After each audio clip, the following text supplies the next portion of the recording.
Can you believe a livable community was once planned for Walt Disney World? When Walt Disney was originally designing Epcot, it was supposed to look very different from what we see today. Magic Kingdom at the time was the only planned theme park for the Florida area.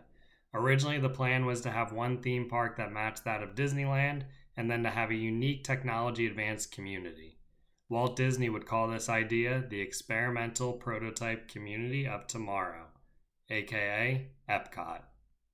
Walt wanted a community that people could live, work, and visit. He wanted to essentially build a utopian society in Central Florida. However, that ended up not being the Disney World we see today, that has 4 theme parks, 2 water parks, and a shopping district.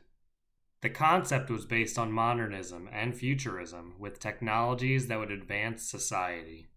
The community would be a modern city center where individuals would be moved by things like a monorail or people mover.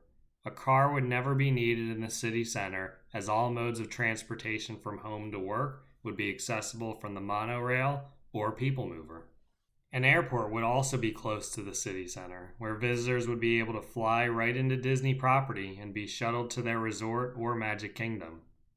Disney planned to have a grand 30-story hotel in the city center with a convention center. A unique aspect of this hotel was to have an underground road that would lead to a parking lot. Around the hotel in the city center, there would be a large shopping district that would include stores, restaurants, and entertainment. The interesting thing to note is that there was always a World Showcase planned for the Epcot property.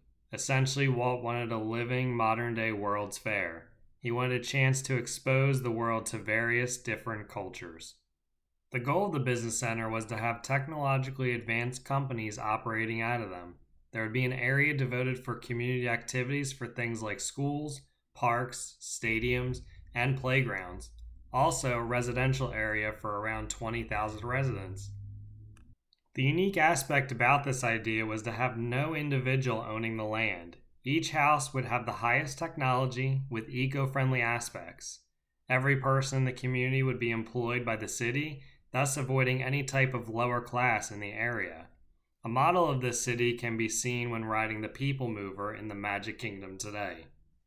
This is known as Progress City, and the model is very interesting to view.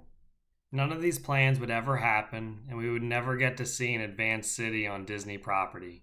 The closest thing we could see is Celebration Community being built in the 1990s.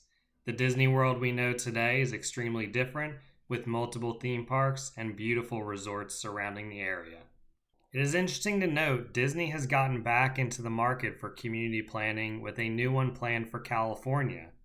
Maybe the story living by Disney will be the community of the future that Walt originally planned. Do you think that we will ever see an advanced community like what Walt Disney had planned for Epcot? Thank you for watching, and please subscribe, like, comment, let us know what you think of the video. Believable truths!